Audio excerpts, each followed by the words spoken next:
nga po for today's video, kargado ng lord. Pupunta po kami kay Brother Paas. Tignan namin kung nandiyan si Brother Paas. Siyempre kasama ko si Kuya.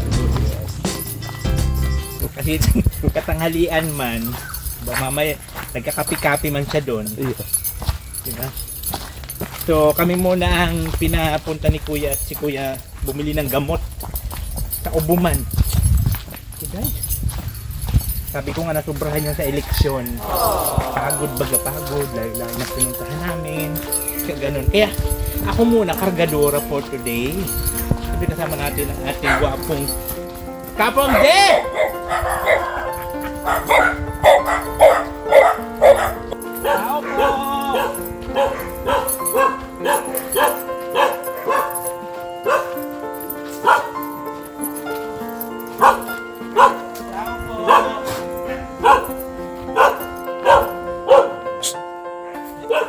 Tao mga kaubayan, siya pa naman yung sadya namin dito para bisitahin at bigyan ng bigas sa kaulan.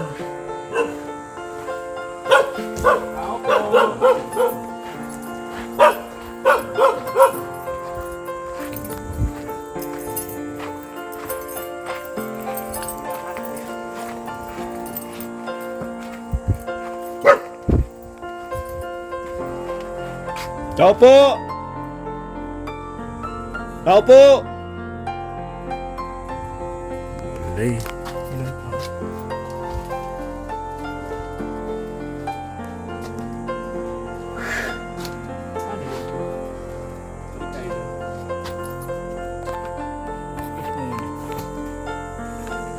So ay mga kawain, dito tayo sa bahay ni Brother Paas. Dito natin, may bintana na okay na siya. Alam na lang ito pintura. Nakaulam para sin dito sa may bahay ni Brother Paas. Hindi ba lang wala? Saan kaya? Pati mga anak niya, no? Wala. Pati mga anak, wala. Oo nga. May linya na rin pa na sila ng kuryente. Ano? May linya na rin ng kuryente. So ito na ngayon, no? Naalala ko last na vlog namin dito. Vlog ko kay Brother Paas. Dito nakaupo ko. Hindi ko kang pahinahina. Naku, laki-laki na bahay mo. Baka di mo mapakinabangan. So yun nga yun, So good vibes lang naman yun. Makita niyo po yun sa vlog ko. Natawa kami din tawanan dito ni Brother Paas. Nung nabubuhay pa siya. Kaya lang nung nasugi na po siya, hindi pa ako nakapunta at nasa Manila man po ako, may taping ang yung lingkod.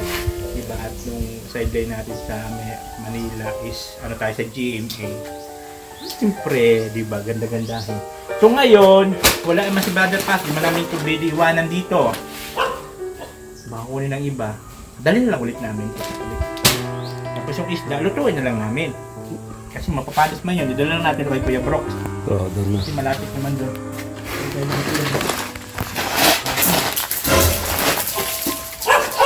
Ano yun? Nagkapartid na at... Brother Paas! Ano bang ginawa mo Brother Paas dito sa...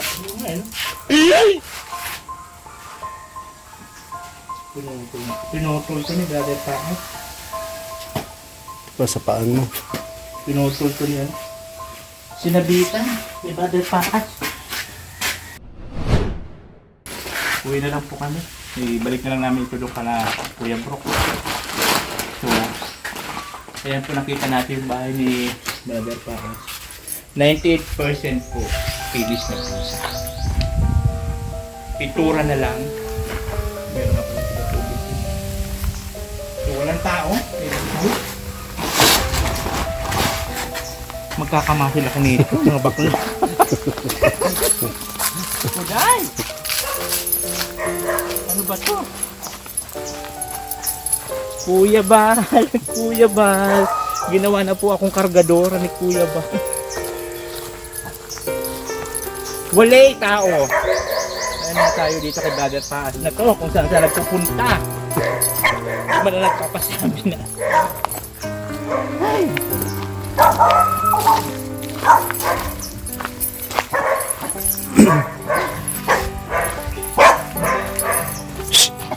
namin siya, maya-maya.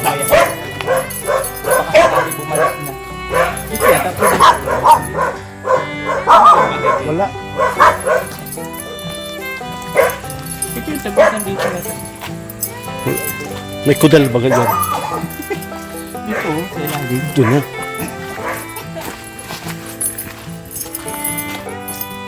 Ito tayo.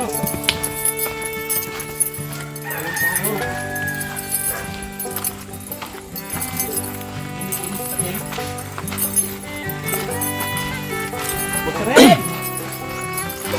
Wala eh.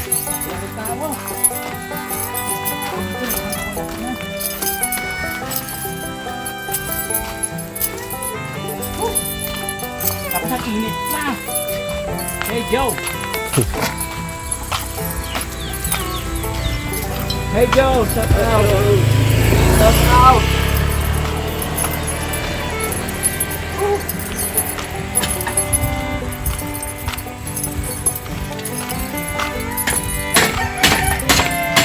Ang ganda ng kubo. Kaya nga. Kung alam ko lang dati, ganun na yung pinagawa ko. Mm-mm. Para din na kami nakatulog.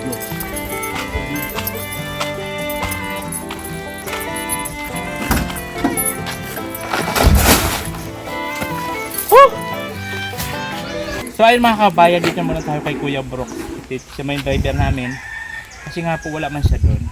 Yung may bahay ni Brother Paas. So maya maya po, tignan namin, antay-antay namin mga ilang, mga 1 second.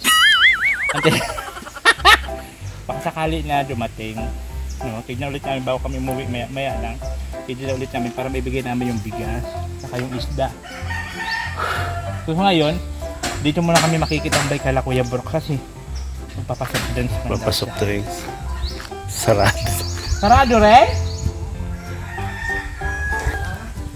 Siguro may balat sa lubot yung kasama namin si sino ba yun? Di ba? Ito nga si Smith. Ito ang si Smith na ba? Si Alvin pumunta dito. Kasi sisingilin daw si Kuya Bal nung sa kanyang scholarship.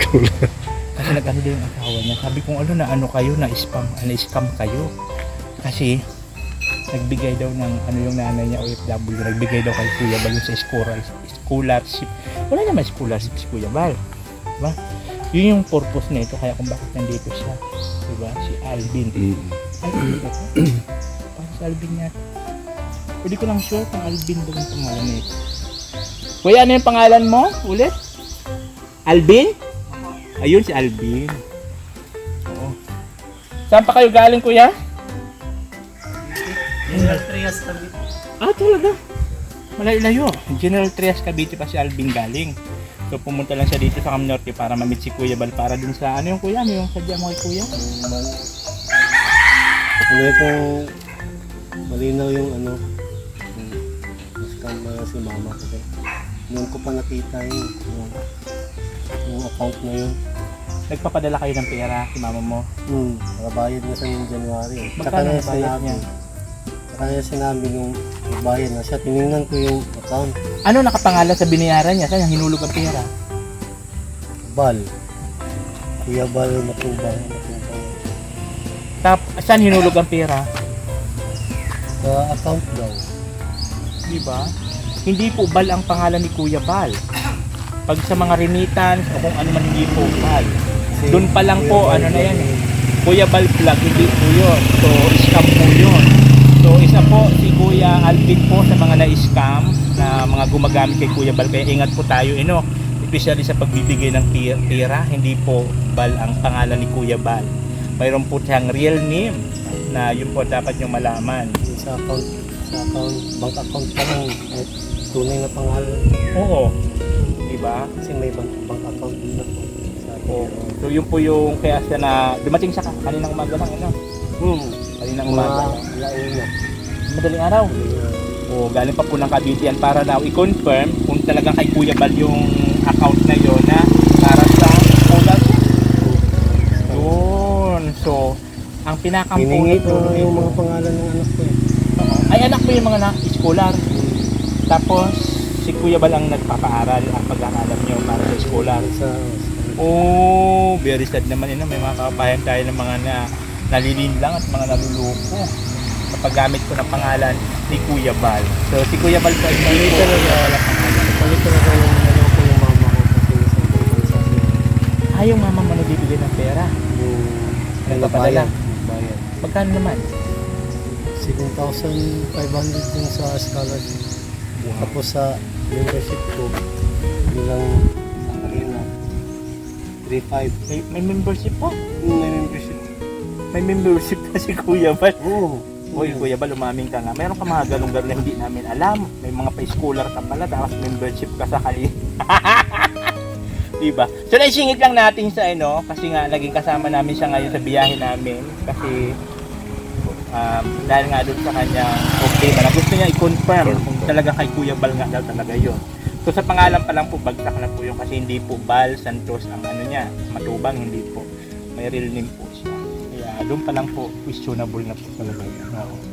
So, ano yun? Anong magiging pasya mo na gano'n nga natuklasan mo? Kaya sa akin lang, acceptance na ang pangyayari. Tapos, let go. Tama. Kasi, Let wala go, naman let God. Kung sino man yung tao na yun. tama. Kasi kumbaga wala naman talaga kahit anong mang gawin, wala man mangyayari na. So, lesson learned na lang po sa mga ibang kababayan natin na maging mapanuri, no? Especially pagdating sa pera kasi sa panahon ngayon, Diyos ko dahil marami ang mga mangluluko. Diba? Mga manggagamit. So, katulad ni Kuya Alvin, yung mama niya na isang OFW, kawawa naman kasi kumbaga pinaghirapan nila yung pera doon sa abroad, hindi pinupulot ang pera sa abroad, pinagtrabaho tapos mapupunta lang sa hindi tamang tao. And I thank you. Kaya po.